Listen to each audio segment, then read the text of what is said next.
What's up everyone, Soldier First Class here. In today's mission, we're here to talk about the pros and cons of remakes and remasters. From Final Fantasy VII to Final Fantasy X, remakes and remasters are a very hot topic in the industry these days, so stay tuned soldiers, it's time for our next mission.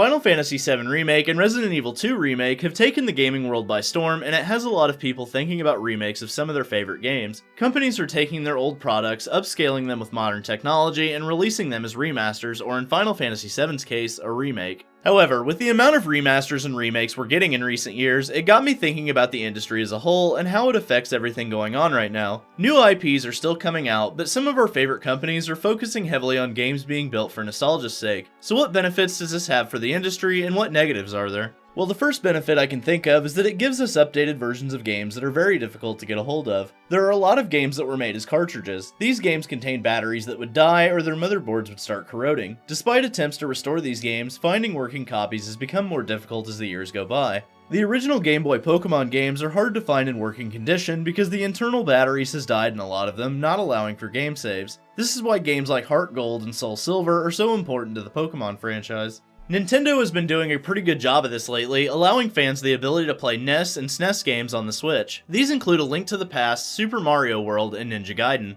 On that note, it's also worth mentioning that emulators and ROM sites have been cracked down on for breaking copyright laws, and less sites are becoming available for this route to playing these games. This means that these games are even harder to get a hold of, and leaves gamers wishing they had some options. It also allows people who have never had a chance to play these games an opportunity to do so. For example, while it's a huge fan favorite in the RPG community, there are several people out there who have never played Legend of Dragoon. There's no remaster of this game, and rumors of a remake have been going on for years. While eBay is a viable option for games like this, it's hard to have hardware to play it on that still works good enough to play it. Most people don't keep their old systems, or they break, and in today's trade-in heavy market, you typically find that these consoles are hard to find. And even if you find them, it could cost you a lot of money just for the chance to play these old games again.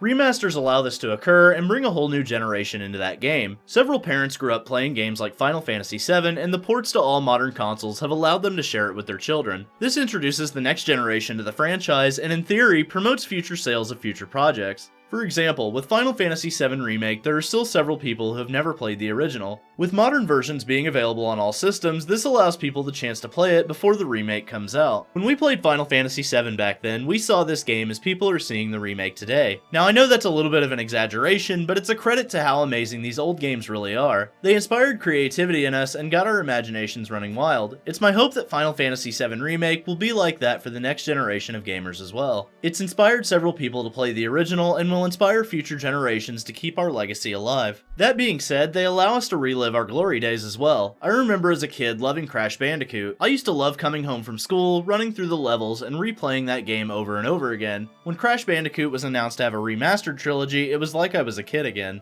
It was the same with Spyro the Dragon trilogy. I bought both games and played the first Spyro game so much I platinumed it in the first day of release. This was how I felt when Final Fantasy VII Remake was announced in 2015 at E3, and it's honestly how I feel making this video. In the case of Final Fantasy VII Remake, there's also another major benefit. With a remake, the artist can provide a game that adheres more to their original vision. Technical limitations cause games to be held back, even though they were cutting edge at the time. The original featured no voice acting, and the remake will now be able to convey emotions through things like speech patterns and facial expressions. This is a major benefit for the creator because they can create the masterpiece they always wanted with the technology they need to do so. But there are some negatives to this issue as well. With companies like Capcom releasing Resident Evil 2 Remake and a rumored Resident Evil 3 Remake, it makes it hard for new IPs to be created as resources are being used to create these remakes. This leaves little in the way of creativity by these companies, and a lot of people just want the latest and newest IP to get their hands on. Resources and development teams are a major issue in the industry because if a game flops and doesn't make the company money, downsizing is sure to follow. That being said, it can force a company to use resources for a long-awaited remaster or remake, hoping that nostalgia will carry them to financial success. While this can bail a struggling company out, it's not exactly a roadmap to long-term success either. Remasters are great, but new IPs that are successful and done well will keep more customers coming back long-term than an entire library of remasters ever would. Sony is a great example of this. The reason they're such a successful video game company is because they keep flowing several new IPs into the market. Horizon Zero Dawn, Spider-Man PS4, Knack, and in previous generations, God of War, Uncharted, The Last of Us, MLB The Show, and many others. These games have all brought Sony massive success, and while they continue to create new games in these series, they've also introduced new IPs over the generations. But that hasn't stopped them from remastering games like the God of War series either. However, the amount of sales remasters will draw is not as high as an original IP. While playing these games again is awesome, we've already experienced them before. New IPs are what keep the industry going and will continue to do so as long as video games exist.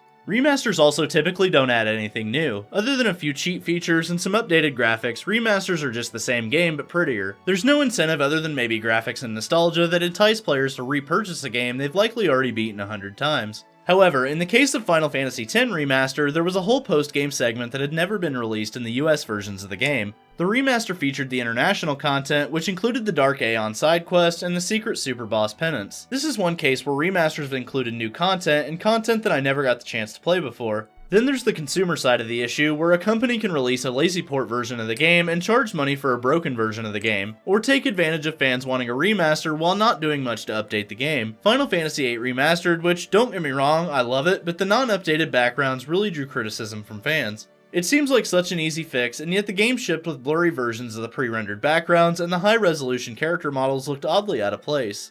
Then there's Cid in this picture here, and a few seconds before this, he looks just like Squall and Quistis. Then he turns pixelated and hard to recognize. While fans did want a remaster of this game for a long time, some more effort would have definitely went a long way. Overall, there are a lot of pros and cons when it comes to remakes and remasters in the video game industry. Whether you're playing it for the 100th time or playing it for the first time, these all-time classics have a long-lasting legacy for a reason. So what do you think, soldiers? Do you like remasters and remakes, or would you rather companies focus on new IPs?